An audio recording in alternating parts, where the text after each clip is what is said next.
வணக்கம். அதாவது தென்காசி மாவட்டம் தென்காசி நகர பகுதியில் அருகே உள்ள கீழ வாலிபன் பொத்தை என்கின்ற பகுதியில் உள்ள ஒரு குட்டையில் ஆண் சடலம் ஒன்று மிதப்பதாக போலீசாருக்கு கிடைத்த தகவலின் அடிப்படையில் அங்கு விரைந்து சென்ற தென்காசி போலீசார் தீயணைப்புத் துறையினர் உதவியுடன் குட்டையில் மிதந்து கொண்டிருந்த நபரின் உடலை மீட்டு பிரேத பரிசோதனைக்காக தென்காசி அரசு மருத்துவமனைக்கு அனுப்பி வைத்தனர். இந்த நிலையில் இந்த சம்பவம் தொடர்பாக போலீசார் விசாரணை நடத்திய போது முதற்கட்ட விசாரணையில் உயிரிழந்த நபர் கடையனூர் அருகே உள்ள சொக்கம்பட்டி பகுதியைச் சேர்ந்த முருகையா என்பது தெரிய வந்துள்ள நிலையில் அவர் ஏன் தென்காசி பகுதிக்கு வருகை தந்தார் என்பது குறித்து போலீசார் தொடர்ந்து விசாரணை நடத்தி வருகின்றனர். மேலும் நகர்பகுதியில் வெளியே உள்ள ஒரு குட்டையில் முருகையா சடலமாக மீட்கப்பட்ட நிலையில் அவர் தவறி விழுந்து உயிரிழந்தாரா இல்லை என்று யாரென்றும் கொலை செய்து இந்த பகுதியில் கொண்டு சென்று போட்டுள்ளாரா என்று பல்வேறு கோணங்களில் தற்போது போலீசார் விசாரணை நடத்தி வருகின்றனர் என்பது குறிப்பிடத்தக்கது.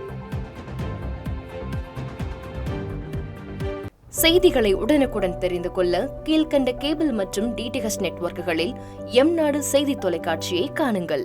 பாதகம் செய்பவரை கண்டால் நாம் பயம் கொள்ளலாகாது பாப்பா.